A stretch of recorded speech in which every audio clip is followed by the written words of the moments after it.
السلام عليكم ورحمة الله وبركاته. الحمد لله رب العالمين، نحمده ونستعينه ونستغفره ونعوذ بالله من شرور أنفسنا ومن سيئات أعمالنا، من يهده الله فلا مضل له ومن يضلل فلا هادي له.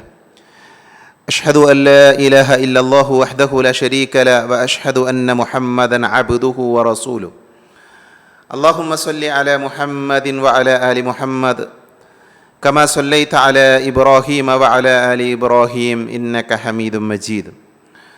أعوذ بالله من الشيطان الرجيم. يا أيها الذين آمنوا اتقوا الله حق تقاته ولا تموتن إلا وأنتم مسلمون. സ്നേഹധരണീയരായ സഹോദരങ്ങളെ, സഹോദരികളെ, സർവ്വലോക രക്ഷിതാവായ അള്ളാഹുവിനെ സൂക്ഷിക്കണേ എന്ന് എന്നെയും നിങ്ങളെയും വളരെയധികം സ്നേഹത്തോടുകൂടെ ഓർമ്മപ്പെടുത്തുകയാണ്, ഉപദേശിക്കുകയാണ്.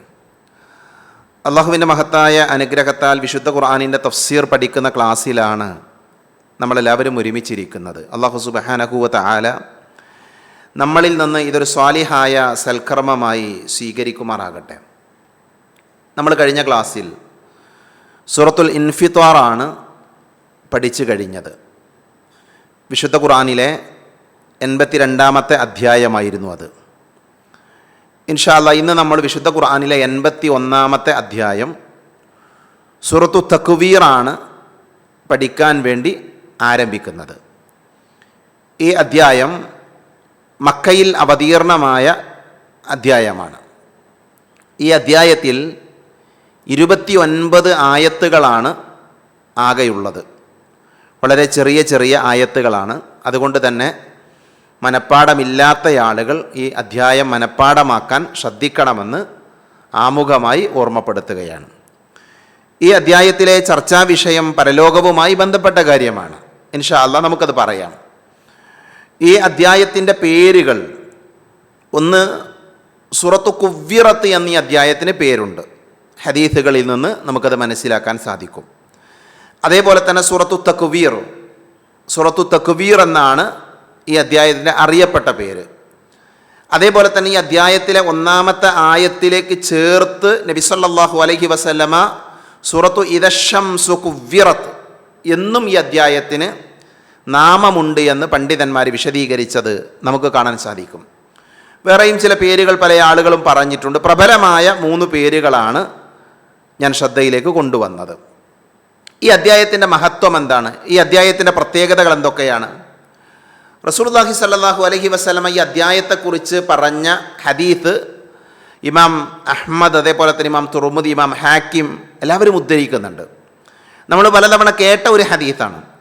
നബി സല്ലല്ലാഹു അലൈഹി വസല്ലമ പറയുന്നത്, മൻ സറഹു അൻ യൻദുറ ഇലാ യൗമിൽ ഖിയാമത്തി കഅന്നഹു റഅയു ഐനിൻ ഫൽയഖറ ഇദ ശംസു കുവ്വിറത് വഇദ സമാഉ ഫതറത് വഇദ സമാഉ ഷഖ്ഖത്. നിങ്ങളാരെങ്കിലും നിങ്ങളുടെ കണ്ണുകൊണ്ട് ഖിയാമത്ത് നാളിനെ നോക്കിക്കാണണമെന്ന് ആഗ്രഹിക്കുന്നുണ്ട് എങ്കിൽ, അല്ലെങ്കിൽ കണ്ണുകൊണ്ട് ഖിയാമത്ത് നാള് കാണുന്നത് പോലെ കാര്യങ്ങളെ മനസ്സിലാക്കണം എന്നുണ്ട് എങ്കിൽ, നിങ്ങൾ വിശുദ്ധ ഖുർആനിലെ ഇദശംസു കുവ്വിറത്ത് അഥവാ ഈ അധ്യായം, അതേപോലെ തന്നെ നമ്മൾ പഠിച്ച സൂറത്തു ഇൻഫിത്താർ, ഇദ സമാഉ ഫതറത് വഇദ സമാഉ ഷഖ്ഖത്, ഈ 3 അധ്യായങ്ങൾ നിങ്ങൾ പാരായണം ചെയ്താൽ മതി എന്ന് നബി സല്ലല്ലാഹു അലൈഹി വസല്ലമ പറഞ്ഞു. അപ്പോൾ ലോകാവസാനം സംഭവിക്കുന്ന കാര്യങ്ങൾ നമ്മുടെ കണ്ണുകൊണ്ട് നോക്കിക്കാണുന്നത് പോലെ മനസ്സിലാക്കാൻ നമ്മളെ സഹായിക്കുന്ന അധ്യായമാണ് സൂറത്തു ഇദശംസു കുവ്വിറത്ത് എന്ന് ഈ ഹദീസിൽ നിന്ന് നമുക്ക് മനസ്സിലാക്കാൻ സാധിക്കും. അതേപോലെ തന്നെ ഇബ്നു അബ്ബാസ് റളിയല്ലാഹു അൻഹു ഉദ്ധരിക്കുന്ന ഹദീസിൽ കാണാൻ, നബി സല്ലല്ലാഹു അലൈഹി വസല്ലമയോട് ഒരിക്കൽ അബൂബക്കർ റളിയല്ലാഹു അൻഹു ചോദിക്കുന്നുണ്ട്, യാ റസൂലല്ലാഹ് ഖദ് ശിബ്ത, നബിയെ നിങ്ങൾക്ക് നര ബാധിച്ചു അല്ലേ? നബി സല്ലല്ലാഹു അലൈഹി വസല്ലമ നല്ല ആരോഗ്യമുള്ള, നല്ല സൗന്ദര്യമുള്ള ഒരു വ്യക്തിയായിരുന്നു എന്ന് നമുക്ക് എല്ലാവർക്കും അറിയാം. പ്രവാചകൻ സല്ലല്ലാഹു അലൈഹി വസല്ലമയുടെ ജീവിത ചരിത്രം വിശദീകരിക്കുന്ന, പ്രവാചകൻ സല്ലല്ലാഹു അലൈഹി വസല്ലമയുടെ രൂപങ്ങൾ നമുക്ക് പറഞ്ഞു തരുന്ന ഇസ്ലാമിക ലോകത്തെ ഗ്രന്ഥങ്ങളുണ്ട്. ആ ഗ്രന്ഥങ്ങളിൽ ചിലതിൽ കാണാൻ സാധിക്കും നബി സല്ലല്ലാഹു അലൈഹി വസല്ലമയുടെ 16ഓളം മുടികൾക്ക് നര ബാധിച്ചിരുന്നു എന്ന്. അതാണ് അബൂബക്കർ റളിയല്ലാഹു അൻഹു ചോദ്യം, നബിയെ നിങ്ങൾക്ക് നര ബാധിച്ചു അല്ലേ? നിങ്ങളുടെ തലമുടിയെല്ലാം നരച്ചു പോയല്ലേ? അപ്പം നബി സല്ലല്ലാഹു അലൈഹി വസല്ലമ പറഞ്ഞു, ശയ്യബതനി ഹൂദുൻ വൽ വാഖിയ വൽ മുർസലാത്തു വഅമ്മ യതസാഅലൂൻ വഇദ ശംസു കുവ്വിറത്. ഇമാം തുർമുദി ഉദ്ധരിക്കുന്ന ഹദീത്താണ്. എന്താണ് അദ്ദേഹം പറയുന്നത്? നബി പറഞ്ഞു സല്ലല്ലാഹു അലൈഹി വസല്ലം, എന്നെ നരബാധിപ്പിച്ചത് സൂറത്ത് ഹൂദാണ്, സൂറത്തുൽ വാഖിയാണ്, സൂറത്ത് മുർസലാത്താണ്, അമ്മ യതസാഅലൂനാണ്, സൂറത്തു ഇദ ശംസു കുവ്വിറത്താണ്. നമ്മുടെ ഈ അധ്യായം നമ്മൾ പഠിക്കാൻ പോണ ഈ അധ്യായം. അപ്പം നബി സല്ലല്ലാഹു അലൈഹി വസല്ലമക്ക് നരബാധിക്കാൻ കാരണമായ ഒരു അധ്യായമാണ് സൂറത്തു ഇദ ശംസു കുവ്വിറത്ത്. എന്തുകൊണ്ടാണത്? നബി സല്ലല്ലാഹു അലൈഹി വസല്ലമക്ക് നരബാധിക്കാൻ മാത്രം പ്രയാസമുണ്ടാക്കിയ കാര്യം എന്താണ്? ഈ അധ്യായം ചർച്ച ചെയ്യുന്നത് പരലോകവുമായി ബന്ധപ്പെട്ട വിഷയമാണ്. നമ്മളെ ഭയപ്പെടുത്തുന്ന, നമുക്ക് ആശങ്കകൾ ഉണ്ടാക്കുന്ന അധ്യായമാണ് സൂറത്ത് ഹൂദായാലും വാഖിയായാലും മുർസലാത്തായാലും സൂറത്തു നബ ആയാലും സൂറത്തു ഇദ ശംസു കുവ്വിറത്ത്. ഇതിലൊക്കെ ചർച്ചാ വിഷയം പരലോകമാണ്. അപ്പോൾ പ്രവാചകൻ സല്ലല്ലാഹു അലൈഹി വസല്ലമ ഇതുപോലെയുള്ള വചനങ്ങൾ ഈ അധ്യായവുമായി ബന്ധപ്പെട്ട് പറഞ്ഞത് ഹദീസിൻ്റെ ഗ്രന്ഥങ്ങളിൽ, തഫ്സീറുകളിൽ നമുക്ക് വായിക്കാൻ സാധിക്കും. മഹാനായ ഇബ്നു അബ്ബാസ് റളിയല്ലാഹു അൻഹു നബി സല്ലല്ലാഹു അലൈഹി വസല്ലമയോട് ഒന്നുകൂടെ കൃത്യമായി ചോദിക്കുന്നുണ്ട്, നബിയെ, വിശുദ്ധ ഖുർആനിലെ ഏത് ആയത്താണ് നിങ്ങളെ ഏറ്റവും കൂടുതൽ പ്രയാസപ്പെടുത്തിയത്, നിങ്ങൾക്ക് ഏറ്റവും കൂടുതൽ എന്താ പറയുക, പ്രവാചക തിരുമേനിക്ക് ഭയപ്പെടുത്തിയ ആയത്ത് ഏതാണ്? അപ്പം നബി സല്ലല്ലാഹു അലൈഹി വസല്ലമ പറഞ്ഞു, ഫസ്തഖിം കമാ ഉമിർത വമൻ താബ മഅക എന്ന് പറയുന്ന ആയത്താണ്.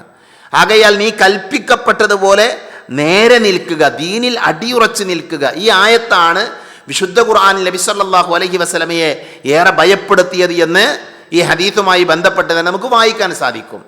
അപ്പം എന്തായാലും ഈ അധ്യായം പരലോകവുമായി ബന്ധപ്പെട്ട, പരലോകത്ത് സംഭവിക്കുന്ന ധാരാളം കാര്യങ്ങൾ നമുക്ക് പറഞ്ഞു തരുന്ന അധ്യായമാണ് സൂറത്തു ഇദ ശംസു കുവ്വിറത്ത്. അപ്പം അതുകൊണ്ട് തന്നെ ഇത് മക്കിയായ സൂറത്താണ്. മക്കയിൽ അവതീർണമായ അധ്യായങ്ങളുടെ പ്രത്യേകത നമുക്കറിയാം. തൗഹീദ് പഠിപ്പിക്കുന്ന, റിസാലത്ത് പഠിപ്പിക്കുന്ന, അതേപോലെ തന്നെ യൗമുൽ ആഖിറയെക്കുറിച്ച്, പരലോകത്തെക്കുറിച്ച് പറയുന്ന അധ്യായമാണ്. കാരണം അവർ നിഷേധിച്ച ആളുകളാണ്, പരലോകത്തെ നിഷേധിച്ചവരാണ്, അള്ളാനെ നിഷേധിച്ചവരാണ്. അവരുടെ മനസ്സുകളിലേക്ക് അള്ളാഹുവിനെക്കുറിച്ച്, പരലോകത്തെക്കുറിച്ച്, അതേപോലെ തന്നെ ഹിസാബിനെ കുറിച്ചൊക്കെ ബോധമുണ്ടാക്കാനുള്ള ആയത്തുകളാണ്, സൂറത്തുകളാണ് മക്കിയായ സൂറത്തിൽ ധാരാളം കടന്നു വന്നിട്ടുള്ളത് എന്ന് നമുക്കെല്ലാവർക്കും അറിയാം. അപ്പം ഇനി നമുക്ക് അധ്യായത്തിലേക്ക് പ്രവേശിക്കാം. അഊദു ബില്ലാഹി മിനശ് ശൈത്വാനിർ റജീം. ബിസ്മില്ലാഹിർ റഹ്മാനിർ റഹീം. ഇസ്തിആദയും ബസ്മലയും നമ്മൾ പഠിച്ച കാര്യമാണ്. നമ്മൾ അഊദു ചൊല്ലുന്നതിൻ്റെ അർത്ഥം എന്താണ്, ബിസ്മി ചൊല്ലുന്നതിൻ്റെ അർത്ഥം എന്താണ്, ഏതെല്ലാം സമയത്ത് ഇസ്തിആദ നടത്തണം, അതേപോലെ തന്നെ ബസ്മല എവിടെയൊക്കെയാണ് സുന്നത്തായി, ഇതൊക്കെ നമ്മൾ പഠിച്ച കാര്യമാണ്. അതുകൊണ്ട് ഞാൻ അതിലേക്ക് പ്രവേശിക്കുന്നില്ല. ഇതിലെ ഒന്നാമത്തെ ആയത്ത് ഇദ ശംസു കുവ്വിറത്ത്. ഇദ ശംസു കുവ്വിറത്ത്. നോക്കൂ, നിങ്ങൾ വളരെ ലളിതമായ ആയത്താണ്, എല്ലാവരും മനഃപ്പാഠമാക്കാൻ വേണ്ടി ശ്രമിക്കണം. ഇദ ശംസു കുവ്വിറത്ത്. ഇദ ശംസു കുവ്വിറത്ത്. ഇതിൽ നമുക്ക് പരിചയമുള്ളൊരു പദമുണ്ട് അല്ലേ, ഷംസി എന്നുള്ളത് എല്ലാവർക്കും അർത്ഥം പോലും പറയേണ്ട ആവശ്യമില്ലാത്ത വിധം വ്യക്തമാണ്. ഷംസി എന്ന് പറഞ്ഞാൽ സൂര്യൻ ആണ്. ഷംസുൻ, സൂര്യൻ, നമ്മൾ മദ്രസയിലൊക്കെ പഠിച്ചിട്ടുണ്ട്. പിന്നെ ഇതിൽ പലപ്പോഴും പ്രായമുള്ള ആളുകൾക്കൊക്കെ അറിയാത്തൊരു പദം കുവ്വിറത്ത് എന്നുള്ളതാണ്. നമുക്ക് നോക്കാം എന്താണ് എന്നുള്ളത്. ഇദ ശംസു കുവ്വിറത്ത്. ഇദ ശംസു കുവ്വിറത്ത് എന്ന് പറഞ്ഞാൽ സൂര്യൻ ചുറ്റിപ്പൊതിയപ്പെടുമ്പോൾ, സൂര്യൻ ചുറ്റിപ്പൊതിയപ്പെടുമ്പോൾ എന്നാണ് അതിൻ്റെ അർത്ഥം. ഇദ ശംസു കുവ്വിറത്ത്, സൂര്യൻ ചുറ്റിപ്പൊതിയപ്പെടുമ്പോൾ. ഇദ ശംസു, സൂര്യൻ ആകുമ്പോൾ, അല്ലെങ്കിൽ സൂര്യൻ ആകുന്ന സമയം, സൂര്യൻ ആയാൽ. ഇതാന്ന് പറഞ്ഞാൽ ആയാൽ എന്നുള്ള അർത്ഥമാണ്. ഈ അധ്യായത്തിൻ്റെ ഒരു പ്രത്യേകത, ഈ അധ്യായത്തിലെ ആയത്തുകൾ നമ്മളിങ്ങനെ പഠിച്ചു പോകുമ്പോൾ വിശുദ്ധ ഖുർആനിൽ തുടർച്ചയായി ഏറ്റവും കൂടുതൽ തവണ ഇദാ ഇദാ ഇദാ എന്ന് പറയുന്ന അധ്യായം ഇതാണ്. ഇദ ശംസു കുവ്വിറത്ത്. അതേപോലെ തന്നെ അടുത്ത ആയത്തിൽ വഇദൻ നുജൂമുൻ കദറത് വഇദൽ ജിബാലു സുയ്യിറത്. എങ്ങനെ ഇദാ എന്നുള്ള പ്രയോഗം, ആകയാൽ, ആയാൽ എന്നുള്ള പ്രയോഗം അല്ലാഹു സുബ്ഹാനഹു വ തആല തുടർച്ചയായി നടത്തിയത് ഈ അധ്യായത്തിലാണ് എന്ന് നമുക്ക് കാണാൻ സാധിക്കും. അപ്പം ഇദ ശംസു കുവ്വിറത്, സൂര്യൻ ചുറ്റിപ്പൊതിയപ്പെടുമ്പോൾ. യഥാർത്ഥത്തിൽ കുവ്വിറത്ത് എന്ന് പറഞ്ഞാൽ അതിന് സാധാരണ പറയാം, നമ്മളിങ്ങനെ ചുറ്റിക്കെടു തലയിലൊക്കെ കെട്ടുന്നതിന് വേണമെങ്കിൽ കുവ്വിറത്ത് എന്ന് പറയാം. തലയിലൊക്കെ ഒരു വസ്ത്രമോ തുണിയൊക്കെ ഉപയോഗിച്ച് നമ്മളിങ്ങനെ ചുറ്റിപ്പൊതിയില്ല, അതിന് വേണമെങ്കിൽ കുവ്വിറത്ത് എന്ന് പറയാം. എന്നാൽ ഇവിടെ എന്താണ് അതുകൊണ്ട് അർത്ഥമാക്കുന്നത്? മഹാനായ മുജാഹിദ് റഹ്മത്തുള്ളാഹി അലൈഹി പറഞ്ഞത്, സൂര്യൻ അതിൻ്റെ പ്രഭ കെടുമ്പോൾ, സൂര്യൻ്റെ വെളിച്ചം കെടുമ്പോൾ, യഅനി അദ്ലമത്ത്, സൂര്യൻ ഇരുട്ടിലാകുമ്പോൾ. സൂര്യൻ്റെ വെളിച്ചം എന്ത് ചെയ്യുന്നറിയോ? സൂര്യൻ ഇപ്പോൾ പ്രകാശം നൽകിക്കൊണ്ടിരിക്കും, വലിയ ദൗത്യമാണ് സൂര്യൻ നിർവഹിച്ചുകൊണ്ടിരിക്കുന്നത്. ആ സൂര്യൻ്റെ വെളിച്ചം കെടും, പ്രഭ കെടും. എന്നിട്ട് അതിൻ്റെ വെളിച്ചം ചുരുങ്ങും. അത് ചുരുങ്ങി ചുരുങ്ങി ചുരുങ്ങി സൂര്യൻ വെളിച്ചമില്ലാത്ത ഒരവസ്ഥയിലേക്ക്, അതിൻ്റെ ചെറിയ പരിസരങ്ങളിൽ മാത്രം വെളിച്ചമുള്ള അവസ്ഥയിലേക്ക് വരും. ഇവിടെയൊക്കെ ഇരുട്ടാകും. മനസ്സിലായില്ലേ? അതാണ് അതുകൊണ്ട് ഉദ്ദേശിക്കുന്നത്. സൂര്യൻ്റെ പ്രഭ കെടുമ്പോൾ, സൂര്യൻ്റെ പ്രകാശം പരത്തുന്ന സൂര്യൻ വെളിച്ചമേകാതെ വരുന്ന ഒരു ദിവസമായിരിക്കും. ഏത് ദിവസം? ഖിയാമത്ത് നാള് സംഭവിക്കുന്ന ദിവസം. അപ്പോൾ ലോകം അവസാനിക്കും. എന്ത് സംഭവിക്കും? സൂര്യൻ അതിൻ്റെ പ്രഭ കെടും, അത് ചുറ്റിപ്പൊതിയപ്പെടും, അതിൻ്റെ പ്രകാശമെല്ലാം പിന്നെ എന്തു ചെയ്യും? പിന്നെ ഇല്ലാതെയാകുന്ന ഒരവസ്ഥ സംജാതമാകും. മനസ്സിലായല്ലോ? എന്താണ് എന്നിട്ട് സൂര്യന് സംഭവിക്കുക? ലോകം അവസാനിക്കുന്ന സമയത്ത് ഇന്ന് നമുക്ക് വെളിച്ചമേകിക്കൊണ്ടിരിക്കുന്ന, പ്രഭ പരത്തിക്കൊണ്ടിരിക്കുന്ന നമ്മുടെ ജീവിതത്തിന് വളരെ അത്യന്താപേക്ഷികമായ സൂര്യന് നാളെ പരലോകം സംഭവിക്കും. എന്താ സംഭവിക്കുക? സൂര്യൻ എന്താ സംഭവിക്കുക? നബി സല്ലല്ലാഹു അലൈഹി വസല്ലമ പറഞ്ഞത് സൂര്യനെ അള്ളാഹു നരകത്തിലേക്ക് എറിയുമെന്നാണ്. സൂര്യനെ അള്ളാഹു നരകത്തിലേക്ക് എറിയുമെന്ന് ഹദീസുകളിൽ നമുക്ക് കാണാൻ സാധിക്കും. ഇന്ന ശംസ വൽ ഖമറ നൂറാനി ഫിന്നാരി യൗമൽ ഖിയാമ എന്ന് നബി സല്ലല്ലാഹു അലൈഹി വസല്ലമ പറഞ്ഞത് കാണാൻ സാധിക്കും. അതേപോലെ തന്നെ മറ്റൊരു ആയത്തിൽ അള്ളാഹു പറഞ്ഞു, ഇന്നകും വമാ തഅബുദൂന മിൻ ദൂനില്ലാഹി ഹസബു ജഹന്നമ അൻതും ലഹാ വാരിദൂൻ. വിശുദ്ധ ഖുർആനിലെ സൂറത്തുൽ അംബിയയിലെ 98-ാമത്തെ ആയത്താണ്. എന്താ അള്ളാഹു പറയുന്നത്? തീർച്ചയായും നിങ്ങളും അള്ളാഹുവിന് പുറമെ നിങ്ങൾ ആരാധിക്കുന്നവയും നരകത്തിലെ ഇന്ധനമാകുന്നു. നരകത്തിലെ ഇന്ധനമാകും. നിങ്ങൾ അതിലേക്ക് വന്നു ചേരുക തന്നെ ചെയ്യുന്നതാണ്. അപ്പോൾ ഈ ആയത്ത് മുന്നിൽ വെച്ചുകൊണ്ട് പണ്ഡിതന്മാർ പറയുന്നുണ്ട്, സൂര്യനെ ആരാധിച്ചിരുന്ന ആൾക്കാരുണ്ട്, സൂര്യനെ ആരാധിച്ചിരുന്ന ആൾക്കാരുണ്ട്. അപ്പോൾ അതുകൊണ്ട് തന്നെ അള്ളാഹു പറയാം, നിങ്ങൾ ആരാധിച്ചിരുന്നവയെ എന്തു ചെയ്യും? നരകത്തിലേക്ക് എറിയും. നിങ്ങളുടെ കൂടെ നരകത്തിലേക്ക് എറിയും. അപ്പോൾ സൂര്യനെയും അള്ളാഹു നരകത്തിലേക്ക് എറിയും. എന്തിനാണത്? നരകം എന്തെങ്കിലും സൂര്യൻ എന്തെങ്കിലും തെറ്റ് ചെയ്തിട്ടല്ല. അത് ആ ആളുകൾക്കതിൻ്റെ പിന്നെ എന്താ പറയുക, അവരുടെ ഒരു നിന്യത അവരെ ബോധ്യപ്പെടുത്താൻ, അതിൻ്റെ ഗൗരവം അവരെ ഒന്ന് ബോധ്യപ്പെടുത്താൻ, അവർ എത്രമാത്രം നികൃഷ്ടമായ പണിയാണ് ചെയ്തത്, അവരെ സഹായിക്കാനോ സംരക്ഷിക്കാനോ അവരുടെ ആരാധ്യരൊന്നുമില്ല എന്ന് അവർക്ക് ബോധ്യമായിട്ടുണ്ട്. ഒന്നുകൂടെ അവരെ മനസ്സിലാക്കാൻ വേണ്ടിയാണ് എന്നൊക്കെ പണ്ഡിതന്മാർ പറഞ്ഞത് കാണാൻ സാധിക്കും. അപ്പോൾ ഈ ആയത്തിറങ്ങിയപ്പോൾ യഹൂദികളായ ആളുകൾ, അതേപോലെ തന്നെ പിന്നെ നസ്രാനികളായ ആളുകൾ, അവരൊക്കെ പറഞ്ഞത് അങ്ങനെയാണെങ്കിൽ പ്രശ്നമല്ല, ഞങ്ങൾ ഈസാ നബിനെയും ഉസൈറിനെയൊക്കെയാണല്ലോ ആരാധിക്കുന്നത്, അപ്പോൾ അവരുടെ കൂടെ ഞങ്ങൾ നരകത്ത് പോയിക്കോളാം, നിങ്ങൾ ആരാധിക്കുന്നവയെ നരകത്തിലേക്ക് എറിയുമെന്നല്ലേ പറഞ്ഞത്. അപ്പോൾ അതുകൊണ്ട് തന്നെ ഈസാ നബി നരകത്തിലാണ്, അതേപോലെ തന്നെ ഉസൈർ പ്രവാചകൻ നരകത്തിലാണ് എന്നൊക്കെ പറഞ്ഞ ആളുകളുണ്ട്. അതിന് അല്ലാഹു സുബ്ഹാനഹു വ തആല പറഞ്ഞത്, ഇന്നല്ലദീന സബഖത് ലഹും മിന്നൽ ഹുസ്നാ ഉലൈക അൻഹാ മുബഅദൂൻ. അല്ലാഹു പറഞ്ഞു, തീർച്ചയായും നമ്മുടെ പക്കൽ നിന്ന് മുമ്പേ നന്മ ലഭിച്ചവരാരോ അവർ നരകത്തിൽ നിന്ന് അകറ്റി നിർത്തപ്പെടുന്നവരായിരിക്കും. അത് ആ വിഷയവുമായി ബന്ധപ്പെട്ട് അള്ളാഹു അവതരിപ്പിച്ച ആയത്താണ്. അപ്പോൾ ഞാൻ പറഞ്ഞത്, ലോകം അവസാനിക്കുന്ന സമയത്ത് സൂര്യൻ്റെ പ്രഭ കെടും, അതിൻ്റെ പ്രഭ നശിക്കും. എന്നിട്ട് അള്ളാഹു എന്ത് ചെയ്യും? സൂര്യനെ നരകത്തിലേക്ക് എറിയും. അതാണ് ഇപ്പം നമ്മളതിൽ നിന്ന് പഠിക്കേണ്ടത്. വഇദൻ നുജൂമുൻ കദറത്, വഇദൻ നുജൂമുൻ കദറത്. നുജൂമ് എന്ന് പറഞ്ഞാൽ നക്ഷത്രങ്ങളാണ്. വഇദൻ നുജൂം, നജ്മ് നക്ഷത്രമാണ്. വഇദൻ നുജൂമു, നക്ഷത്രങ്ങൾ ആയാൽ, ഇൻ കദറത്, അവ ഉതിർന്നു ചാടുമ്പോൾ, ഉതിർന്നു വീഴുമ്പോൾ. വഇദൻ നുജൂമുൻ കദറത്, നക്ഷത്രങ്ങൾ ഉതിർന്നു വീഴുമ്പോൾ. മനസ്സിലായോ? ഇദശംസു കുവ്വിറത്, സൂര്യൻ ചുറ്റിപ്പൊതിയപ്പെടുമ്പോൾ. വഇദൻ നുജൂമുൻ കദറത്, നക്ഷത്രങ്ങൾ ഉതിർന്നു വീഴുമ്പോൾ. വഇദൽ ജിബാലു സുയ്യിറത്, വഇദൽ ജിബാലു സുയ്യിറത്. മാന ജിബാൽ, ജിബാൽ എന്ന് പറഞ്ഞാൽ പർവ്വതമാണ്. ജബലിന്റെ ജംആണ് ജിബാൽ. ജിബാലുൻ, പർവ്വതങ്ങൾ. വഇദൽ ജിബാലു സുയ്യിറത്, പർവ്വതങ്ങൾ സ്ഥാനം വിട്ട് നടത്തപ്പെടുകയും ചെയ്യുമ്പോൾ.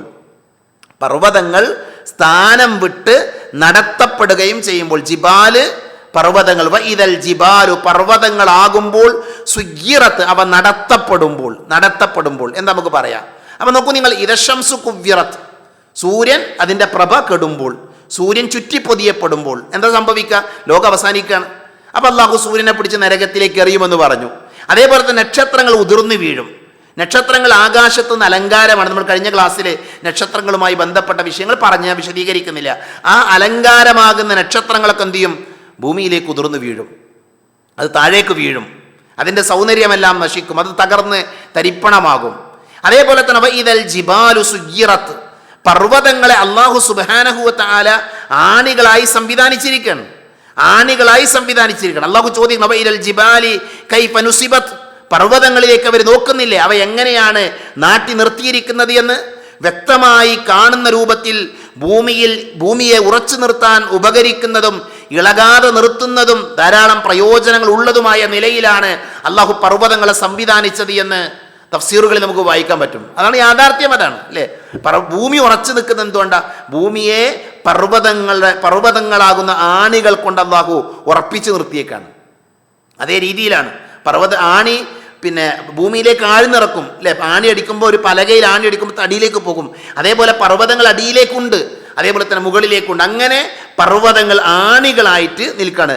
വജഅൽനൽ ജിബാല അലൈഹ ബിമൻസിലതി ഔതാദിൻ തംനൗഹ മിനൽ ഇൽതിറാബ് എന്ന് അല്ലാഹു പറയുന്നുണ്ട്. പിന്നെ തഫ്സീറുകൾ നമുക്ക് വായിക്കാൻ സാധിക്കും. ഭൂമി ഇളകിപ്പോകാതിരിക്കുന്നതിനായി നാം അതിനു മുകളിൽ ആണികളെപ്പോലെ നിലകൊള്ളുന്ന പർവ്വതങ്ങളെ നിശ്ചയിച്ചില്ലേ എന്ന് അല്ലാഹു സുബ്ഹാനഹു വ തആലയുടെ പ്രവാചകൻ നമുക്ക് വിശദീകരിച്ചിരുന്നുണ്ട്. അപ്പോൾ പർവ്വതം എന്താണ്? ആ പർവ്വതപ്പം ഇങ്ങനെ ഭൂമിയെ ഉറപ്പിച്ച് നിർത്തുകയാണ്. ആ പർവ്വതങ്ങൾ അതിൻ്റെ സ്ഥാനം വിട്ടിട്ട് എന്ത് ചെയ്യും? ചലിക്കാൻ തുടങ്ങും. അത് സ്ഥാനം വിട്ട് ചലിക്കാൻ തുടങ്ങും. പർവ്വതങ്ങൾ സഞ്ചരിക്കപ്പെടും, അവ ഊതിപ്പറത്തിയ ധൂളികളായിത്തീരും, അങ്ങനെ അവ മരീചിക പോലെ ആവുകയും ചെയ്യുമെന്നൊക്കെ നമുക്ക് വായിക്കാൻ സാധിക്കും. തഫ്സീറുകൾ വിശദീകരിച്ചിട്ടുണ്ട്. അപ്പോൾ ഇദ ശംസു കുവ്വിറത് വഇദ നുജൂമുൻ കദറത് വഇദൽ ജിബാലു സുയ്യിറത്. ഇപ്പം തന്നെ ആയത്ത് മനപ്പാടമാക്കി പോകുക. വഇദൽ ഐശാറു ഉത്തിലത് വഇദൽ ഐശാറു ഉത്തിലത്. ഐശാറ് എന്ന് പറഞ്ഞാൽ, ഇഷാർ എന്നതുകൊണ്ട് അർത്ഥമാക്കുന്നത് പൂർണ്ണ ഗർഭിണികളായ ഒട്ടകങ്ങൾ എന്നാണ്. ഇഷാർ അൽ ഇഷാർ വഇദൽ ഇഷാർ, പൂർണ്ണ ഗർഭിണികളായ ഒട്ടകങ്ങൾ ആവുമ്പോൾ, എന്താകുമ്പോൾ? ഉത്തിലത്ത്, അവ വെറുതെ വിടപ്പെടുമ്പോൾ, അവ ഉപേക്ഷിക്കപ്പെടുമ്പോൾ. ലോകം അവസാനിക്കുന്ന സമയത്ത് സംഭവിക്കുന്ന കാര്യമാണ്. ഒട്ടകങ്ങളെ, പൂർണ്ണ ഗർഭിണികളായ ഒട്ടകങ്ങളെ വെറുതെ വിടും. ഈ സൂറത്ത് ഏതാ? മക്കിയായ സൂറത്താണ്. ആരോടാ സംസാരിക്കുന്നത്? മക്കയിലെ മുശ്രിക്കുകളാണ് പ്രഥമ അഭിസംബോധിതർ. അവരെ സംബന്ധിച്ചിടത്തോളം അവർക്ക് പൂർണ്ണ ഗർഭിണികളായ ഒട്ടകങ്ങൾ വലിയ പ്രാധാന്യമുള്ള കാര്യമാണ്. അതുകൊണ്ട് അവരുടെ മനസ്സിൽ ഈ പരലോക വിശ്വാസം ഉണ്ടാക്കാൻ അള്ളാഹു ഉപയോഗിക്കുന്ന ഏറ്റവും നല്ലൊരു പ്രയോഗമാണ്, നിങ്ങളിന്ന് ഗൗരവമായി കണ്ടുകൊണ്ടിരിക്കുന്ന, നിങ്ങളുടെ ജീവിതത്തിൽ വലിയ പ്രാധാന്യം കൊടുക്കുന്ന ഈ ഒട്ടകങ്ങളുണ്ടല്ലോ, പൂർണ്ണ ഗർഭിണികളായ ഒട്ടകങ്ങൾ, അതിനും നിങ്ങൾ അന്ന് തിരിഞ്ഞു നോക്കൂല. അതിനെയൊക്കെ ഉപേക്ഷിക്കപ്പെടുന്ന, അതെല്ലാം അവഗണിക്കപ്പെടുന്ന ഒരു ദിവസമായിരിക്കും. ഏതു ദിവസം? ലോകം അവസാനിക്കുന്ന ദിവസം. അതാണ് പറയുന്നത് വഇദൽ ഇഷാറു ഉത്തിലത്. മനസ്സിലായില്ലേ? ഉത്തിലത് എന്ന് പറഞ്ഞാൽ തുരിക്കത്ത് വ സുയ്യിബത്. ഇഷാർ ബഅന അൽ ഇബിൽ, അങ്ങനെയാണ് പണ്ഡിതന്മാർ അതിന് തഫ്സീറുകൾ നൽകിയത്. അതേപോലെ തന്നെ വഇദൽ വുഹൂഷു ഹുശിറത്. വഇദൽ വുഹൂഷു ഹുശിറത് എന്താണ് അങ്ങനെ പറഞ്ഞാൽ? വഇദൽ വുഹൂഷു, കാട്ടുജന്തുക്കളാകുമ്പോൾ, വന്യമൃഗങ്ങൾ. വുഹൂഷ് എന്ന് പറഞ്ഞാൽ വഹ്ഷ്, വുഹൂഷ് എന്ന് പറഞ്ഞാൽ വന്യമൃഗങ്ങൾ. വന്യമൃഗങ്ങളാകുമ്പോൾ എന്താകുമ്പോൾ? ഹുശിറത്. ഹുശിറത്ത് എന്ന് പറഞ്ഞാൽ ഒരുമിച്ച് കൂട്ടപ്പെടുമ്പോൾ. ജുമിഅത്ത്, അങ്ങനെയാണ് പണ്ഡിതന്മാർ പറഞ്ഞത്. തഫ്സീറിൽ കാണാം ഐ ജുമിഅത്ത്. വഇദൽ വുഹൂഷു ജുമിഅത്ത്, മൃഗങ്ങൾ, വന്യജന്തുക്കൾ ഒരുമിച്ച് കൂട്ടപ്പെടുമ്പോൾ.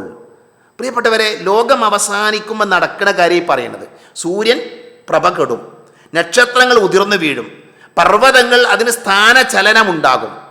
അതേപോലെ തന്നെ പിന്നെ പൂർണ്ണ ഗർഭിണികളായ ഒട്ടകങ്ങളെ അവഗണിക്കും. പിന്നെ പറഞ്ഞെന്താ? വന്യമൃഗങ്ങളെല്ലാം ഒരുമിച്ചു ചേർക്കപ്പെടും. ഇത് അല്ലാഹു വേറെ സ്ഥലത്തും പറഞ്ഞു. അല്ലാഹു പറയുന്നുണ്ട് വമാ മിൻ ദാബത്തിൻ ഫിൽ അർളി വലാ ത്വായിരിൻ യതീറു ബിജനാഹിഹി ഇല്ലാ ഉമമുൻ അംസാലുക്കും മാ ഫറത്നാ ഫിൽ കിതാബി മിൻ ഷൈഇൻ സുമ്മ ഇലാ റബ്ബിഹിം യുഹ്ശറൂൻ. സൂറത്തുൽ അൻആമിലെ 38-ാമത്തെ ആയത്താണ്. എന്താ അല്ലാഹു പറയുന്നത്? ഭൂമിയിലുള്ള ഏതൊരു ജന്തുവും, രണ്ടു ചിറകുകൾ കൊണ്ട് പറക്കുന്ന ഏതൊരു പക്ഷിയും നിങ്ങളെപ്പോലെയുള്ള ചില സമൂഹങ്ങൾ മാത്രമാകുന്നു. ഗ്രന്ഥത്തിൽ നാം യാതൊന്നും വിട്ടുവീഴ്ച വരുത്തിയിട്ടില്ല. പിന്നീട് നിങ്ങളുടെ രക്ഷിതാവിങ്കിലേക്ക് അവ ഒരുമിച്ച് കൂട്ടപ്പെടുന്നതാണ്.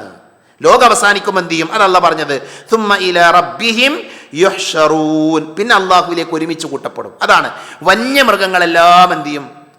വന്യമൃഗങ്ങൾ മാത്രമല്ല, എല്ലാവരും ഒരുമിച്ച് കൂട്ടപ്പെടും. ഇവിടെ വന്യമൃഗങ്ങളെ പ്രത്യേകം പറയാനുള്ള കാരണം എന്താ? വന്യമൃഗങ്ങളെ ഒരുമിച്ച് കൂട്ടുക എന്നുള്ളത് പ്രയാസമുള്ള കാര്യമാണ്. നിങ്ങൾ ആലോചിച്ച ഒരു കാട്ടിലെ സിംഹം, കടുവ, പുലി, അതേപോലെ തന്നെ നരി, ഇങ്ങനെയുള്ള വന്യമൃഗങ്ങൾ, അങ്ങോട്ടും ഇങ്ങോട്ടും കടിച്ചു കീറുന്ന മൃഗങ്ങൾ, ആ മൃഗങ്ങളെല്ലാവരും കൂടെ ഒരു സ്ഥലത്ത് ഒരുമിച്ച് കൂട്ടുക എന്നുള്ളത് പ്രയാസമുള്ള കാര്യമാണ്. പക്ഷെ ലോകം അവസാനിക്കുമ്പോൾ അത് സംഭവിക്കും. വന്യമൃഗങ്ങളെല്ലാം ഒരുമിച്ച് കൂട്ടപ്പെടും. വന്യമൃഗം മാത്രമല്ല, അതിലെല്ലാ മൃഗങ്ങളുടെ മാനുണ്ടാകും, അതേപോലെ തന്നെ എല്ലാ മൃഗങ്ങളും എന്ത് ചെയ്യും? ഒരുമിച്ച് കൂട്ടപ്പെടും എന്ന് മഹാനായ ഇബ്നു അബ്ബാസ് റളിയല്ലാഹു പറഞ്ഞു. യുഹ്ശറു കുല്ലു ഷൈഇൻ ഹത്ത ദുബാബ് എന്നാണ്. യുഹ്ശറു കുല്ലു ഷൈഇൻ, എല്ലാത്തിനെയും ഒരുമിച്ച് കൂട്ടും. ഏതുവരെ? ഈച്ചകളെ വരെ എന്ത് ചെയ്യും? അല്ലാഹു സുബ്ഹാനഹു വ തആല ഒരുമിച്ച് കൂട്ടുന്നതാണ്. അപ്പോൾ ലോകം അവസാനിക്കണ സമയത്ത് സംഭവിക്കുന്ന കാര്യങ്ങളാണ്. നമ്മുടെ മനസ്സിൽ ഈ അധ്യായം ഇങ്ങനെ പാരായണം ചെയ്യുമ്പോൾ അതിങ്ങനെ വരണം. ഇദ ശംസു കുവ്വിറത്ത്, സൂര്യൻ്റെ പ്രഭ കെടുമ്പോൾ. ഇദ ശംസു കുവ്വിറത്ത് വഇദ നുജൂമുൻ കദറത്ത്, നക്ഷത്രങ്ങൾ ഉതിർന്നു വീഴുമ്പോൾ.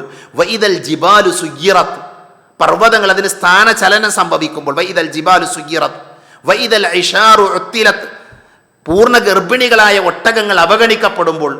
വഇദൽ വുഹൂഷു ഹുശിറത്ത്, വന്യമൃഗങ്ങൾ ഒരുമിച്ച് കൂട്ടപ്പെടുമ്പോൾ. ഈ ആയത്ത് പഠിക്കുമ്പോൾ നമ്മൾ മനസ്സിലാക്കേണ്ട ഒരു കാര്യം കൊണ്ടുണ്ട്. ഈ ആയത്തിൽ നിന്ന് നമുക്കൊരു പാഠമുണ്ട്. വഇദൽ വുഹൂഷു ഹുശിറത്ത്, അല്ലേ? വന്യമൃഗങ്ങളെ ഒരുമിച്ച് കൂട്ടും. എന്താണ് മൃഗങ്ങൾക്ക് നാളെ സംഭവിക്കുക? പരലോകത്ത് മൃഗങ്ങൾക്ക് എന്ത് സംഭവിക്കും? പ്രിയപ്പെട്ടവരെ, റസൂലുള്ളാഹി സ്വല്ലല്ലാഹു അലൈഹി വസല്ലമ പറയുന്നത് പരലോകത്ത് മൃഗങ്ങൾക്കിടയിൽ പോലും നീതി നടപ്പാക്കുമെന്നാണ്. റബ്ബ് ആദിലാണ്. റബ്ബ് അദില് പാലിക്കുന്നവനാണ്, നീതിമാനാണ്, അല്ലേ? അള്ളാഹു നീതിമാനാണ്. റബ്ബ് മൃഗങ്ങൾക്കിടയിൽ പോലും നീതി കാണിക്കുമെന്നാണ്. ഹദീസിൽ വന്ന കാര്യം നമുക്കറിയാം. 2 ആടുകൾ, ഒരു കൊമ്പുള്ള ആടും കൊമ്പില്ലാത്ത ആടും. അപ്പോൾ കൊമ്പുള്ള ആട് കൊമ്പില്ലാത്ത ആടിനെ കുത്തിയിട്ടുണ്ട് എങ്കിൽ ആ 2 ആടുകൾക്കിടയിൽ കൊമ്പില്ലാത്തതിന് കൊമ്പ് കൊടുത്ത് ആ കൊമ്പുള്ള ആട് കുത്തിയതിന് പകരം നീതി നടപ്പാക്കുന്ന ഒരു ദിവസമായിരിക്കും പരലോകത്തിൻ്റെ ദിവസമെന്ന് മഹാനായ റസൂലുള്ളാഹി സ്വല്ലല്ലാഹു അലൈഹി വസല്ലമ നമ്മളെ പഠിപ്പിക്കുന്നുണ്ട്. മഹാനായ അബൂ ഹുറൈറ റളിയല്ലാഹു അൻഹു പറഞ്ഞു, ഖാല റസൂലുള്ളാഹി സ്വല്ലല്ലാഹു അലൈഹി വസല്ലം യഖ്ലില്ലാഹു ബൈന ഖൽഖിഹി, പടച്ചോൻ എന്ത് ചെയ്യും? അവൻ്റെ സൃഷ്ടികൾക്കിടയിൽ വിധി കൽപ്പിക്കും. അൽ ജിൻ വൽ ഇൻസ് വൽ ബഹായിം, ജിന്നുകൾക്കിടയിൽ, മനുഷ്യന്മാർക്കിടയിൽ, മൃഗങ്ങൾക്കിടയിൽ. വ ഇന്നഹു ലയഖീദു യൗമഇദിൻ അൽ ജമ്മാഅ മിനൽ ഖർന, ഈ ആടിൻ്റെ സംഭവം അങ്ങനെ റസൂലുള്ളാഹി സ്വല്ലല്ലാഹു അലൈഹി വസല്ലം പറഞ്ഞു.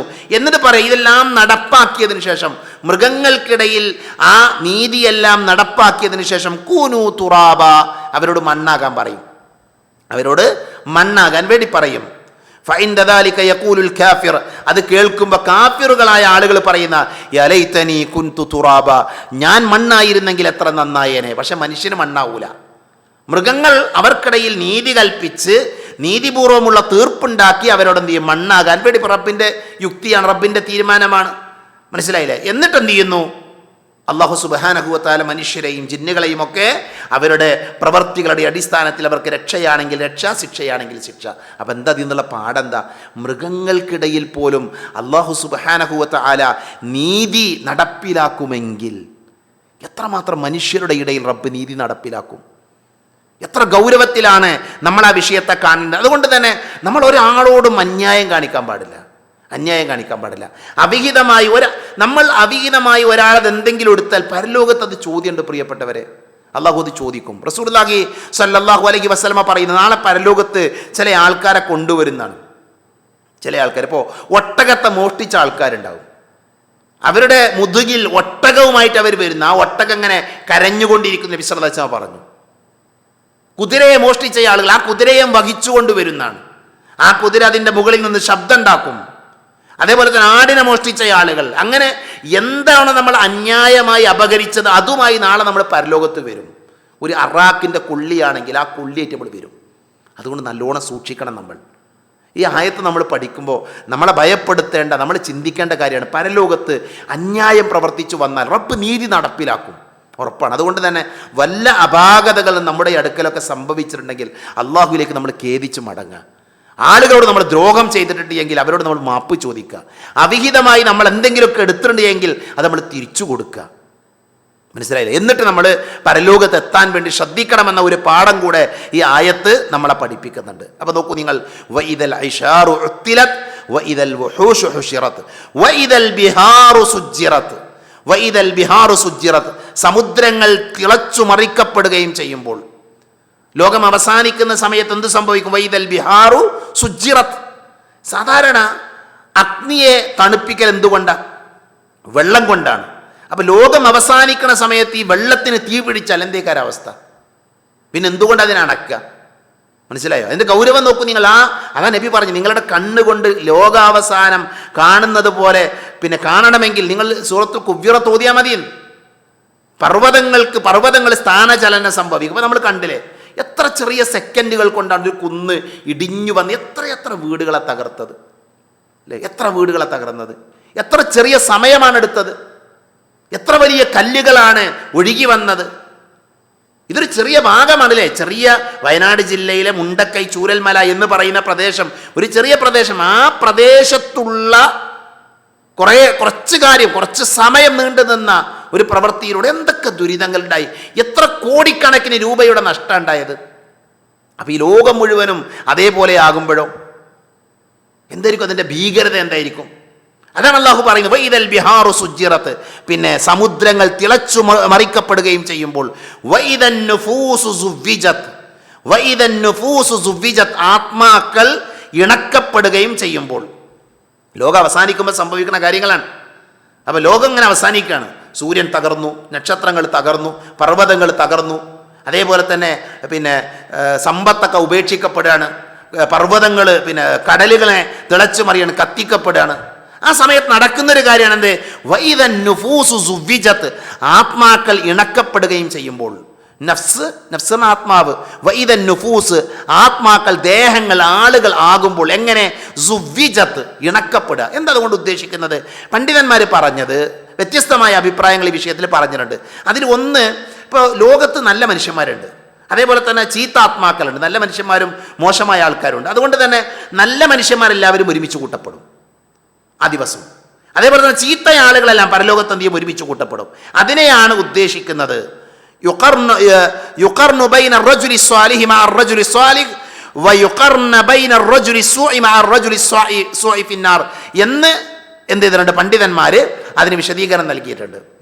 വിശുദ്ധ ഖുർആനിൽ അല്ലാഹു സുബ്ഹാനഹു വ തആല പറഞ്ഞു, വകുൻതും അസ്വാജൻ സലാസ ഫഅസ്ഹാബുൽ മൈമനതി മാ അസ്ഹാബുൽ മൈമന വഅസ്ഹാബുൽ മശ്അമതി മാ അസ്ഹാബുൽ മശ്അമ വസ്സാബിഖൂന സാബിഖൂൻ. വേറെ ചില മുഫസ്സിറുകൾ പറഞ്ഞു ഇതാണ് ആ മൂന്ന് വിഭാഗം ആൾക്കാർ. അഥവാ പിന്നെ നുഫൂസുകൾ ഇണക്കപ്പെടുന്നു പറഞ്ഞാൽ നിങ്ങൾ മൂന്ന് തരക്കാരായിത്തീരും, മനുഷ്യന്മാർ മൂന്ന് തരക്കാരായിത്തീരും. അതിൽ ഒന്ന് വലതുപക്ഷക്കാരാണ്. നന്മ ചെയ്ത ആൾക്കാരാണ് വലതുപക്ഷം. നമ്മളിവിടുത്തെ രാഷ്ട്രീയ പക്ഷം എന്നല്ല കേട്ടോ, നന്മ പ്രവർത്തിക്കുന്ന ആൾക്കാർ. അതേപോലെ തന്നെ ഒന്ന് ഇടതുപക്ഷക്കാരാണ്. അപ്പോൾ വലതുപക്ഷത്തുള്ള ആളുകൾ, നന്മയുടെ ആളുകളൊക്കെ ഒരുമിച്ച് കൂട്ടപ്പെടും, തിന്മയുടെ ആളുകളൊക്കെ ഒരുമിച്ച് കൂട്ടപ്പെടും. അതേപോലെ തന്നെ വസ്സാബിഖൂന സാബിഖൂനാണ്, മുൻഗണന ആൾക്കാരാണ്, മുന്നോക്കക്കാരാണ്, അവർ വേക്കാളൊക്കെ ദറജ കൂടിയ ആൾക്കാരാണ്. അങ്ങനെ ആ ആളുകൾ ഒരുമിച്ച് കൂട്ടപ്പെടും എന്നതാണ് അതുകൊണ്ട് ഉദ്ദേശിക്കുന്നത് എന്ന് ഒരു വിഭാഗം പണ്ഡിതന്മാർ പറഞ്ഞു. അപ്പോൾ വൈദൻ നുഫൂസു സുവ്വിജത്ത്. ഇനിയോ വൈദൽ മൗഊദതു സുഇലത്ത്. ഈ ആയത്ത് കൂടെ പറഞ്ഞ് ഞാൻ ഇന്നത്തെ ക്ലാസ് അവസാനിപ്പിക്കും. വൈദൽ മൗഊദതു സുഇലത്ത്, ജീവനോടെ കുഴിച്ചു മൂടപ്പെട്ട പെൺകുട്ടി എന്തു ചെയ്യും? ചോദ്യം ചെയ്യപ്പെടുകയും ചെയ്യുമ്പോൾ. വൈദൽ മൗഊദതു സുഇലത്ത്, വൈദൽ മൗഊദത്ത് ആകുമ്പോൾ, അഥവാ കുഴിച്ചു മൂടപ്പെട്ടവൾ ആകുമ്പോൾ, സുഇലത്ത് ചോദ്യം ചെയ്യപ്പെടുമ്പോൾ. നമുക്കറിയാം പിന്നെ എന്താ ചോദ്യം? ബി അയ്യി ദംബിൻ ഖുതിലത്ത്, ബി അയ്യി ദംബിൻ, എന്ത് പാപത്തിനാണ്, എന്ത് കുറ്റം നിമിത്തമാണ്, ഖുതിലത്ത് ഞാൻ കൊല്ലപ്പെട്ടത്, അത് കൊല്ലപ്പെട്ടത് എന്ന്, എന്തുകൊണ്ടാണ് നീ കൊല്ലപ്പെട്ടത് എന്ന് കുഴിച്ചു മൂടപ്പെട്ട പെൺകുട്ടിയോട് ചോദിക്കുമ്പോൾ. മനസ്സിലായോ? അതാണ് അതിൻ്റെ അർത്ഥം. ആശയം എന്താണ്? കുഴിച്ചു മൂടപ്പെട്ട പെൺകുട്ടിയോട് നാളെ ചോദിക്കും, നിന്നെ എന്തിനാ കൊന്നത്, നിന്നെ എന്തിനാ കുഴിച്ചു മൂടിയത്. ഇവിടെ ഒരു പ്രധാനപ്പെട്ട പാഠമുണ്ട്. കൊന്നവനോടല്ല ചോദ്യം, കുഴിച്ചു മൂടിയവനോടല്ല ചോദ്യം. പിന്നെ ആരോടാ? വഇദൽ മൗഊദതു, കുഴിച്ചു മൂടപ്പെട്ടവളോടാണ്. കുഴിച്ചു മൂടപ്പെട്ട പെൺകുട്ടിയോട് ചോദിക്കുന്നതാണ്, എന്ത് പാപത്തിനാണ് കൊല്ലപ്പെട്ടത്. എന്തിനാണെന്നറിയത്? പണ്ഡിതന്മാർ പറയുന്നത്, തഫ്സീറുകൾ വിശദീകരിക്കുന്നത്, അല്ലാഹു സുബ്ഹാനഹു വ തആല ആ തെറ്റ് ചെയ്ത ആളുകളുടെ മുഖത്ത് നോക്കാൻ പോലും ഇഷ്ടപ്പെടുന്നില്ല എന്നാണ്. അത്രമാത്രം ഗൗരവമായ പാപമാണ് അവർ ചെയ്തത്, അത്രമാത്രം ഗൗരവമായ കുറ്റമാണ് അവർ ചെയ്തത്. അതുകൊണ്ടാണ് ഈ പ്രയോഗം നടത്തിയത് എന്ന് വരെ പണ്ഡിതന്മാർ പറഞ്ഞു. അപ്പോൾ നോക്കൂ നിങ്ങൾ, ഇവിടെ മൗഊദത്തി എന്ന് പറഞ്ഞാൽ ജീവനോടുകൂടെ കുഴിച്ചു മൂടപ്പെട്ടത് ആകുമ്പോൾ. യഥാർത്ഥത്തിൽ മൗഊദത്ത് പറഞ്ഞാൽ ഭാരം വെക്കണീന്നാ പറയാം. ആ കാലഘട്ടത്തിൽ ആളുകൾ എന്ത് ചെയ്യുന്നു? അവർ കുഴി കുത്തിയിട്ട് ആ കുഴിയിലേക്ക് ജീവനോടെ പെൺകുട്ടികൾ ഇട്ട് അതിൻ്റെ മുകളിൽ ഭാരം വെക്കും. ഭാരം വെച്ചിട്ട് മണ്ണിട്ട് മൂടും. എന്തിനറിയോ? പിന്നെ അവർ പുറത്തേക്ക് വരാതിരിക്കാൻ വേണ്ടിയിട്ട്. മനസ്സിലായോ? ജാഹിലിയ കാലത്തെ തിന്മയായിരുന്നു അത്. ജാഹിലിയ കാലത്തിൽ പല ആളുകൾ എന്ത് ചെയ്തിട്ടുണ്ട്? ജീവനോടെ പെൺകുട്ടികളെ കുഴിച്ചു മൂടിയിട്ടുണ്ട്. കുഴി കുത്തിയിട്ട് ജീവനോടെ കുഴിയിലിട്ട ശേഷം അവരതിൻ്റെ മുകളിൽ ഭാരം കയറ്റി വെക്കും. അതേപോലെ തന്നെ വേറെ ചില ആൾക്കാർ ഈ പഴയ കിണറുകൾ ഉണ്ടാകും, ആ കിണറിൻ്റെ സമീപത്ത് എന്ത് ചെയ്യും, കൊണ്ടുപോകും പെൺമക്കളെ. എന്നിട്ട് അവരോട് അതിലേക്ക് നോക്കാൻ പറയും. അതിലേക്ക് നോക്കുമ്പോൾ അതിലേക്ക് അവരെ തള്ളിയിടും. എന്നിട്ട് അതിൻ്റെ മുകളിൽ ഭാരം വെക്കും, എന്നിട്ട് മണ്ണിടും. അങ്ങനെ പെൺകുട്ടികളെ കൊന്ന ആൾക്കാരുണ്ട്, ജീവനോടുകൂടെ കുഴിച്ചു മൂടിയ ആൾക്കാരുണ്ട്. ജാഹിലിയത്തിലെ പിന്നെ സ്ത്രീകളുടെ സ്വാതന്ത്ര്യവുമായി ബന്ധപ്പെട്ട് ഇസ്ലാം നൽകുന്ന സ്വാതന്ത്ര്യത്തെ വിശദീകരിക്കുന്ന ഒരു ഗ്രന്ഥത്തിൽ മഹാപണ്ഡിതൻ അദ്ദേഹം ഷെയ്ഖ് അബ്ദുർ റസാഖ് അൽ ബദർ ഹഫിളഹുല്ല അദ്ദേഹമാണെന്ന് എൻ്റെ ഓർമ്മ. അദ്ദേഹം പറയുന്നുണ്ട്, ഈ പെൺകുട്ടികളെ ഒരു ജാഹിലിയ കാലഘട്ടത്തിൽ ഒരു പുരുഷൻ തൻ്റെ ഭാര്യ പ്രസവിക്കുന്ന സമയമായാൽ അവളെന്ത് ചെയ്യുന്നറിയോ, താൻ കുത്തിവെച്ച കുഴിയുടെ സമീപത്തേക്ക് കൊണ്ടുപോകുന്ന, മുമ്പ് കുത്തിവെച്ച കുഴിയുടെ സമീപത്തേക്ക്, എന്നിട്ട് ആ കുഴിയുടെ സമീപത്ത് വെച്ച് അവളോട് പ്രസവിക്കാൻ പറയും. അവിടുന്ന് പ്രസവിക്കുക. ജനിച്ചു വീണത് പെൺകുട്ടിയാണ് എങ്കിൽ തൻ്റെ കാലുകൊണ്ട് ആ കുട്ടിയെ കുഴിയിലേക്ക് തള്ളിയിടും. എന്നിട്ട് ഭാര്യനെയും കുട്ടി വീട്ടിലേക്ക് പോരും, മണ്ണിട്ട് മൂടി തിരിച്ചു പോരും. ആൺകുട്ടിയാണെങ്കിൽ അതിനടുത്ത് സന്തോഷത്തോടെ വീട്ടിലേക്ക് മൂന്നാളും തിരിച്ചു പോരും. ഇതായിരുന്നു ജാഹിലിയ കാലഘട്ടം. അവിടെ നിന്നാണ് ഇസ്ലാം സ്ത്രീകൾക്ക് സ്ഥാനം നൽകിയത്, മഹത്വം നൽകിയത്. അത് നമ്മൾ പഠിക്കേണ്ട വിഷയം, സ്ത്രീകൾ പ്രത്യേകം മനസ്സിലാക്കേണ്ട വിഷയമാണ്. എന്നാൽ എല്ലാ ഗോത്രക്കാരായ ആളുകളും പെൺകുട്ടികളെ കൊന്നിട്ടുണ്ടോ? ഇല്ല. എല്ലാ ഗോത്രക്കാരായ ആളുകളും പെൺകുട്ടികളെ കൊന്നിട്ടില്ല എന്ന് തന്നെയാണ് ചരിത്രം. ഇൻഷാ അല്ലാഹ് നമ്മൾ നബി സല്ലല്ലാഹു അലൈഹി വസല്ലമയുടെ സീറ വിശദീകരിക്കുന്നുണ്ട്. അവിടെ നമ്മൾ ആ വിഷയം വളരെ വിശാലമായി കൊണ്ട് പറയാൻ ആഗ്രഹിക്കുന്നുണ്ട്. നോക്കൂ നിങ്ങൾ, എന്തുകൊണ്ട് ഇവർ കൊന്നു? ഒന്ന്, ദാരിദ്ര്യം ഭയന്ന്. വലാ തഖ്തുലു ഔലാദകും ഖശിയത ഇംലാക് നഹ്നു നർസുഖുഹും വഇയ്യാകും എന്ന് അല്ലാഹു പറയുന്നുണ്ട്. ദാരിദ്ര്യ ഭയത്താൽ നിങ്ങൾ നിങ്ങളുടെ കുഞ്ഞുങ്ങളെ കളയരുത്, നാം ആണ് അവർക്കും നിങ്ങൾക്കും ഉപജീവനം നൽകുന്നത്. അപ്പോൾ ഒരു കാരണം എന്താ? ഒരു കാരണം ദാരിദ്ര്യം ഭയന്നാണ്. മനസ്സിലായില്ലേ? രണ്ടാമത്തെ കാര്യം എന്താ? ഇപ്പൊ പെൺകുട്ടിയെ സംബന്ധിച്ചിടത്തോളം അവളെ യുദ്ധത്തിനും അതേപോലെ തന്നെ കച്ചവടത്തിനൊന്നും പെണ്ണിനെ പറ്റൂല. പെണ്ണിന് കുറേ തടസ്സങ്ങളുണ്ട്, പ്രയാസങ്ങളുണ്ട്. അല്ലാഹു അങ്ങനെയാണ് പെണ്ണുങ്ങളെ സംവിധാനിച്ചത്. അത് റബ്ബിന്റെ യുക്തിയാണ്, തീരുമാനമാണ്. റിജാലു ഖവ്വാമൂന അലൻ നിസാ.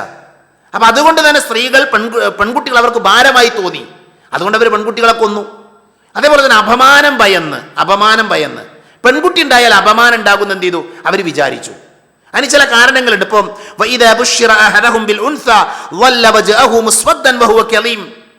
അല്ലാഹു പറയുന്നുണ്ട്, അവരിൽ ഒരാൾക്ക് ഒരു പെൺകുട്ടി ഉണ്ടായ സന്തോഷ വാർത്ത നൽകപ്പെട്ടാൽ കോപാകുലനായിട്ട് അവന്റെ മുഖം കറുത്തിരണ്ടു പോകുന്നതാണ്. അവന് ദേഷ്യമായിരുന്നു പെൺകുട്ടി ഉണ്ടാകുന്നത്. അവന് സന്തോഷ വാർത്ത നൽകപ്പെട്ട ആ കാര്യത്തിലുള്ള അപമാനത്താൽ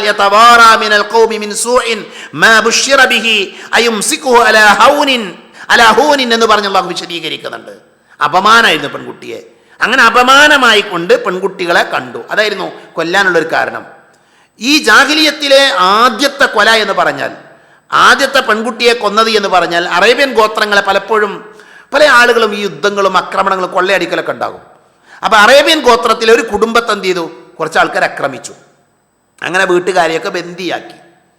ഈ ബന്ദിയാക്കിയ ഒരു മനുഷ്യൻ, ഒരു കുടുംബത്തെ ബന്ദിയാക്കിയ ഒരാൾ ആ വീട്ടിലുള്ള പെൺകുട്ടിയിൽ ആകൃഷ്ടനായി ആ പെൺകുട്ടിയുമായി അയാൾ എന്ത് ചെയ്തു? ഒരു നല്ല ഒരു പ്രണയബന്ധം ഉണ്ടായി, ഒരു അവിഹിതമായ ഒരു ബന്ധം ഉണ്ടായി.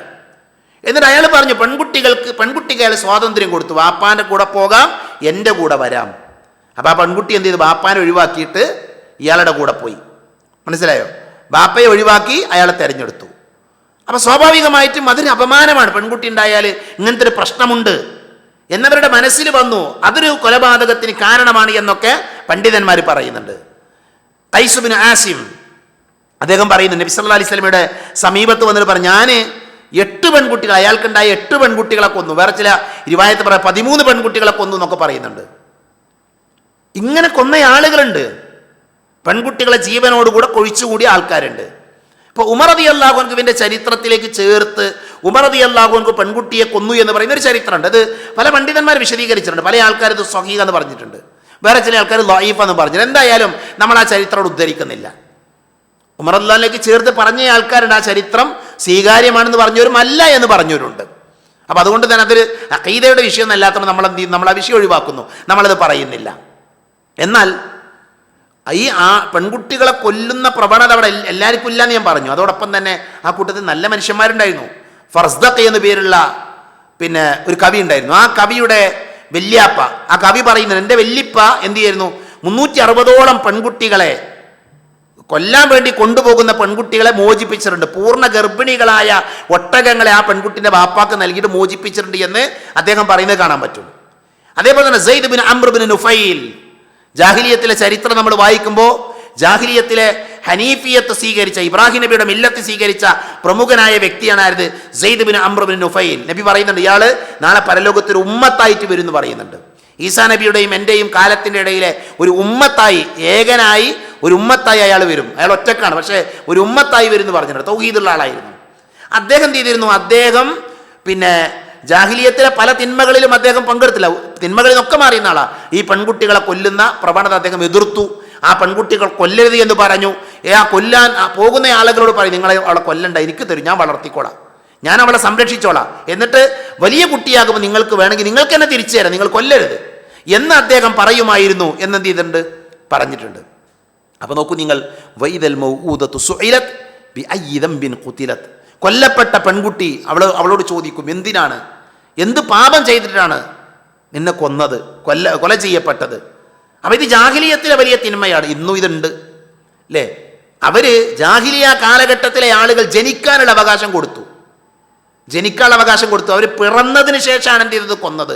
നമ്മുടെ നാട്ടിലോ ഗർഭത്തിൽ വെച്ച് തന്നെ കുട്ടി ആണാണോ പെണ്ണാണോ എന്ന് തിരിച്ചറിഞ്ഞ് പെൺകുട്ടിയാണ് എങ്കിൽ കൊന്നുകളയുന്ന മനുഷ്യന്മാരുണ്ട്. നഊദുബില്ലാ അല്ലേ? അവരുടെ വിവാഹത്തെക്കുറിച്ച് ആലോചിച്ച്, അതേപോലെ തന്നെ മറ്റുള്ള ചിന്തകൾ കൊണ്ട് പെൺകുട്ടികളെ കൊന്നുകളയുന്ന മനുഷ്യന്മാർ വർത്തമാന കാലഘട്ടത്തിലുണ്ട്. ഭ്രൂണഹത്യ നടത്തുന്ന ആൾക്കാർ. വലിയ പാപമാണത്, വലിയ കുറ്റമാണത്.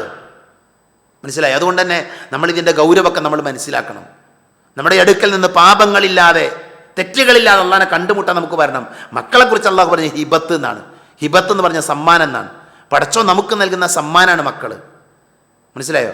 അള്ളാഹു നമുക്ക് നൽകുന്ന സമ്മാനമാണ് മക്കൾ. അത് നമ്മൾ സ്വീകരിക്കണം, സന്തോഷത്തോടെ സ്വീകരിക്കണം. അത് കിട്ടാത്തത്ര മനുഷ്യന്മാരുണ്ട്. അറിയോ? കുട്ടികളെ കിട്ടാതെ കുട്ടികളെ ആഗ്രഹിക്കുന്ന എത്രയോ മനുഷ്യന്മാരല്ലേ?